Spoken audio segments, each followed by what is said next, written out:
जय श्री महाकाल भाइयों। मैं नीलकंठ त्रिपाठी। भाइयों, आज जो हमारे देश में कोरोना वायरस जैसी महामारी चल रही है, इससे तो एक चीज़ अच्छा हुआ कि जनता की आंख खुली, आम जनता की। कोरोना वायरस जैसी महामारी आम जनता की आंख खोल दी। देश में जो चल रही इतनी घटिया राजनीति, जिसका पूरा चिट्ठा आज कोरोना वायरस जैसी महामारी ने खोल के रख दिया है। ऐसी भयावह महामारी हमारे देश में फैली है, परंतु हमारे देश के जो राजनेता हैं वो नेतागिरी करने से बाज नहीं आ रहे।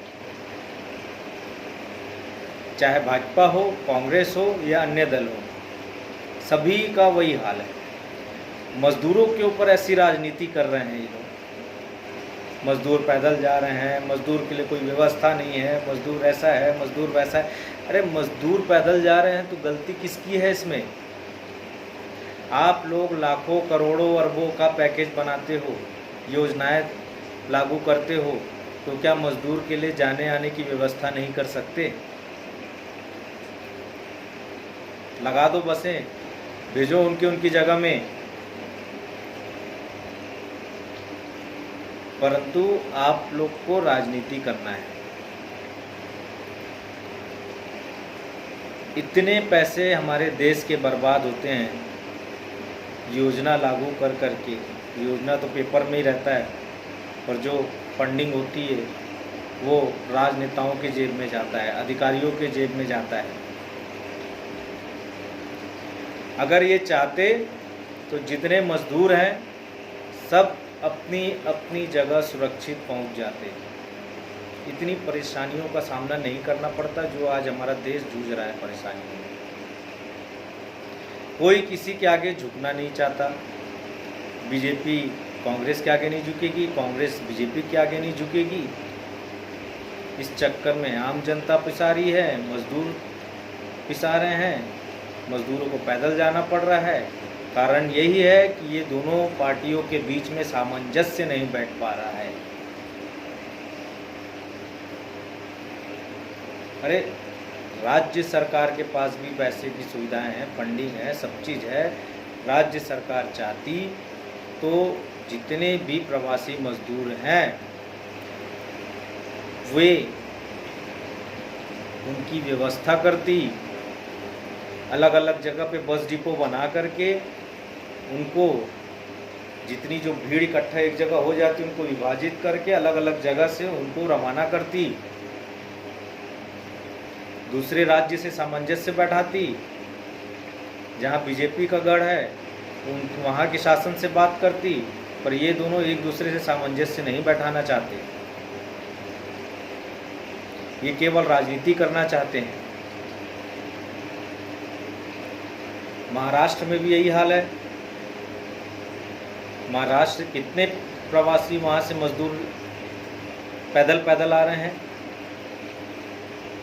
चाहते केंद्र सरकार हो, राज्य सरकार हो, मिल करके वहाँ पे साधन संसाधन सबकी व्यवस्था करते हुए उनको वहाँ से रवाना करती है। इतनी तकलीफ़ें नहीं आती।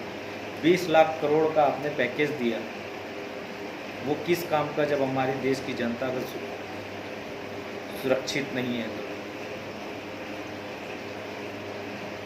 वही अभी मैं देख रहा हूँ, कुछ दिन पहले जो हमारी फाइनेंस मिनिस्टर हैं निर्मला सीतारमण आदरणीय, उन्होंने बयानबाजी किया, प्रेस वार्ता में कहा कि जो लोअर मिडिल क्लास है वो सालाना 6 लाख रुपए की उसकी इनकम है। अपर मिडिल क्लास का 12 से 18 लाख रुपए तक। ये आंकड़ा आप लोग लाते कहाँ से हैं? और ये lower middle class, upper middle class क्या है? अगर मिडिल क्लास का आदमी साल का 6 लाख रुपए कमाएगा तो उसको इतनी तकलीफ नहीं होगी इस महामारी में।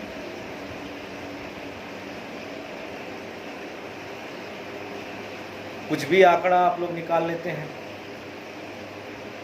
वही कांग्रेस वालों का देख रहे हैं, मांग कर रहे हैं कि 10,000 रुपये हर मजदूर के अकाउंट में दें, 75,000 रुपये महीना उनके अकाउंट में डालें।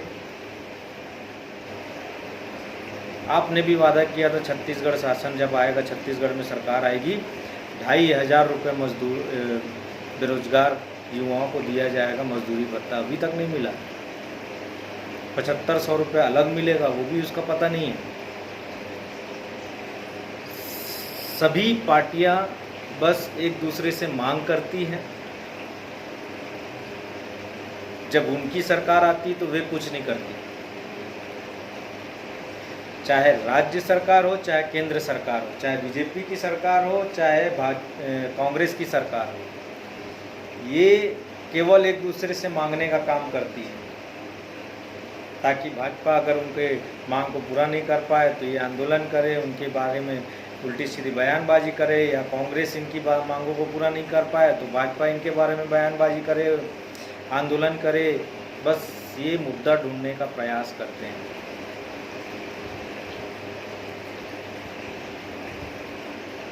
कुछ भी आंकड़ा इन लोग सामने ले आते हैं। आजकल के नेता बस देखे नहीं, सोशल मीडिया में तुरंत लाइव आ जाएंगे, बयानबाजी करेंगे, ये ऐसा बोला, वो ऐसा बोला, चले गए। ज़मीनी स्तर में जाइए, क्या यह पॉसिबल है जिस चीज़ की आप मांग कर रहे हैं? क्या 6 लाख रुपए मध्यम वर्गीय कमाता है?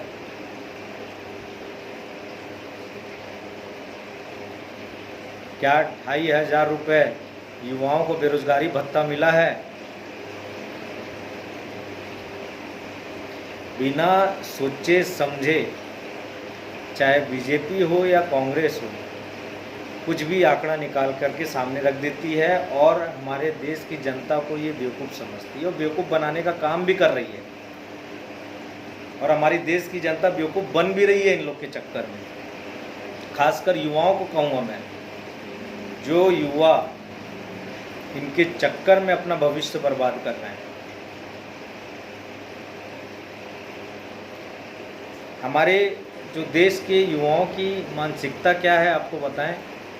ये युवा केवल यही सोच रहे हैं कि ये विधायक पद में बैठा है, ये मंत्री पद में बैठा है, ये अधिकारी है, अगर इससे हमारा संबंध रहेगा, हमारा काम निकल जाएगा, पुलिस थाने वाने का जो काम होगा, गाड़ी पकड़ा जाएगी, गाड़ी को छुड़वा देंगे। मानसिकता को बदलिए भाइयों, आपसे एक ही निवेदन करता हूँ। हमको अपना संबंध केवल यहीं तक नहीं रखना कि थाना और कोर्ट कचहरी से हमको निजात मिल जाए। ये हमारा भविष्य संवारने वाले नहीं है। ये आपको प्रयोग करते हैं, आपको यूज़ करते हैं। कभी आपके भविष्य के बारे में नहीं सोचते, कभी ये आपको रोजगार नहीं दिलाएंगे। आप लोग इनके पीछे जी जान लगा देते हैं। जितने युवा भाई हैं, सबसे मैं एक ही निवेदन करूँगा, आप लोग इनको जिताने में अपना पूरा भविष्य को दांव में लगाते हैं, पर ये अपना भविष्य बनाते हैं और आपके भविष्य को बिगाड़ते हैं। आप अपने भविष्य के बारे में सोचें, देश हित के बारे में सोचें। जो देश के लिए कार्य कर रहा है, जो देश हित के लिए कार्य कर रहा है, आप उसके बारे में सोचें, उसका साथ दें। किसी का भी साथ पकड़ करके हमारे देश को अंधकार में ना डालें, क्योंकि हमारे देश को, हमारे देश की युवा ही आगे बढ़ा सकते हैं। आप अपने सोच को बदलिए। ये जो अपनी मानसिकता है कि विधायक के साथ जुड़ जाएंगे तो हमारा भविष्य बन जाएगा, तो ये भविष्य अपना आपका नहीं बनाएंगे, ना पहले कभी बनाया ना अब बनाएंगे। ये केवल अपना भविष्य बनाते हैं, अपने परिवार का भविष्य बनाते हैं, अपने रिश्तेदारों का भविष्य बनाते हैं, अपने सगे संबंधियों का भविष्य बनाएंगे। आपको एक पद का लालच दे देंगे, आपको वार्ड अध्यक्ष बना दिए, ये अध्यक्ष फलाना बना दिए, वो बना दिए, आप उसमें खुश हो जाते हैं और उसके बाद उनके साथ चाटुकारिता में चले जाते हैं, जिसके कारण आज भ्रष्टाचार की राजनीति देखनी पड़ रही है। कुछ भी आंकड़ा सामने लेकर के आ जा रहे हैं, कुछ भी बयानबाजी कर दे रहे हैं, कुछ भी बोल दे रहे हैं।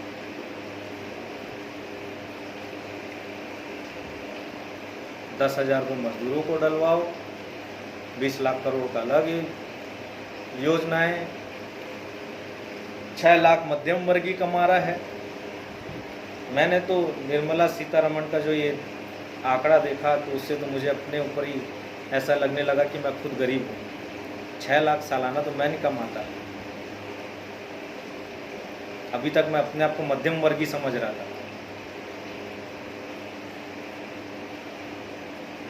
आप युवा भाइयों से निवेदन है, सही का साथ दीजिए, सही लोगों का प्रचार करिए। सोशल मीडिया प्रचार प्रसार का बहुत बड़ा माध्यम है और आप लोग हो, आप लोगों से बहुत उम्मीद है देश को। जितने भी युवा भाई हैं, गलत को सही कह करके आप सोशल मीडिया में प्रचार ना करें। हिंदुस्तान को आप ही लोग को बचाना है, हिंदुस्तान के भविष्य आप लोग के हाथ में है।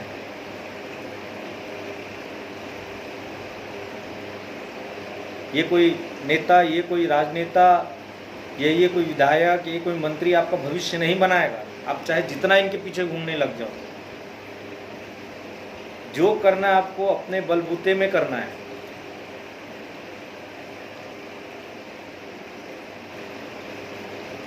यही आप सभी से निवेदन करता हूँ। और देश में ये जो बढ़ रही कोरोना वायरस जैसी महामारी लगातार अभी 1.5 लाख पार कर गया जो पॉजिटिव केस कोरोना का है।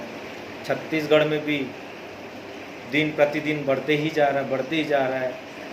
40-50 केस प्रतिदिन आ रहे हैं। कहीं ना कहीं यह देश को बहुत बड़ा घातक है, जिसके लिए हम सबको सतर्कता की आवश्यकता है। मैं केंद्र सरकार, राज्य सरकार, ये दोनों से विनती करना चाहूँगा कि एक बार पूरे भारत देश को पूर्ण लॉकडाउन करिए, पूरा बंद करिए, तो सुचारू रूप से सभी की जांच करा के इलाज करवाइए, तब जा कर के कंट्रोल में आएगा। अन्यथा जिस तरीके से अभी पूरा मार्केट ये सब चीज़ खुल गया है, व्यापारियों को तो इस मार्केट खुलने से कोई फ़ायदा नहीं हो रहा, ना कोई ग्राहकी उतनी आ रही, परंतु देश को बहुत बड़ा नुकसान हो रहा है। इतने दिन व्यापारी नुकसान झेले हैं तो 15-20 दिन और झेल लेंगे। आपसे एक ही निवेदन है कि एक बार पूर्णतः लॉकडाउन करिए, जिससे कि हमारा देश बच सके। ऐसे गलत सलत आंकड़े से बचें और देश हित के लिए कार्य करें। आप सभी से निवेदन है, राज्य सरकार, केंद्र सरकार, दोनों से निवेदन है कि आप दोनों एक दूसरे समन्वय बैठा करके कार्य करें। इसमें आम जनता पिसती है, आप लोग को कोई फर्क नहीं पड़ता, आम जनता को परेशानी होती है। यही आप सबसे निवेदन करता हूँ। जय श्री महाकाल। बहुत बहुत धन्यवाद।